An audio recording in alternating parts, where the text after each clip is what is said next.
Ongi etorria gure baserri eskolara. Gure animaliak zaititzuzu hemen dena, zuen zai, eta oraintxe azalduko dizugu zein den gure proiektua, bai? Bueno, baserri hau ez da baserri mota normal bat, baizik eta baserri eskola da. Ze gertatzen da, jendeak ez baitakiz lehen sektorari buruz nola zitzen diren ez animaliek, ez baratzak, eta orduan sortzea baserri eskola nahi izan genuen, jendeari erakusteko. Eta beste aldetik ere, animaliak errekuperatzen ditugu.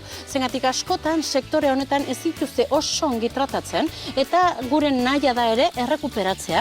Adibidez, hemen dugu Julieta eta bere alaba, aber txikitxoa, hemen Julieta dugu, zeukan tumore bat, bere errapian, 9 kilokoa, eta gure albaiteroek egin zutena da operazio bat, tumore hori kentzeko, eta posibilitatea dauka umeek izateko edo zeak izateko, bino ezin du titia eman, ezin du errapia eman. Hortaz guk biberona eman behar diogu bereiei.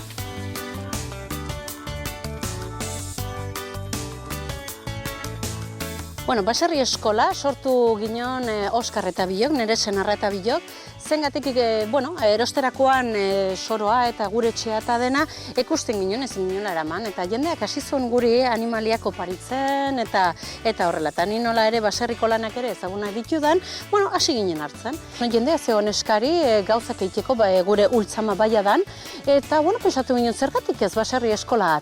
Eta ikusten duzen bezala, eta orain denak erakustiko dizkizugun, animali pila dauzka, txikitxo, ez oskato bai, hauzka oainiken 4 hortz. Jaio berri da eta 4 hortz ditu, eta saiatzen ari da, bai, oskatzen eta oskatzen eta oskatzen. Duela, hilabete bat jaio intzan gure astakume txikitxoa, ane izenakoa, bai?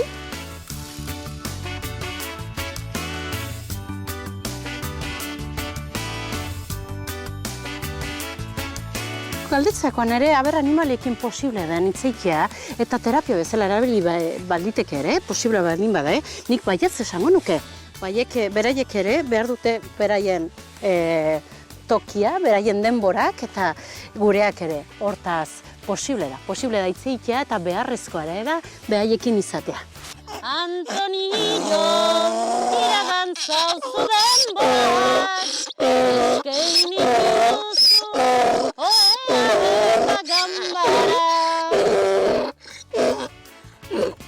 atzean daukagun hau Mikaela gaztategia da, eta hemen erakusten dugu nola gaztak egiten diren bakoitzak ikasteko eta bere etxera eramateko.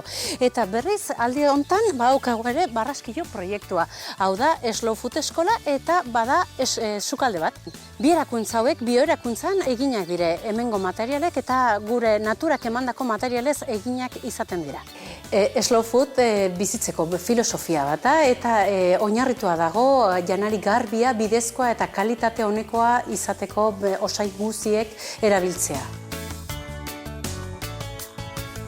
Banetan ekien etorri bartzinetela, hortaz, janari goxo-goxoa prestatu indizen, ja gustoko da zuen, Aber. Gaurko txerrikia tokatzen zaigu.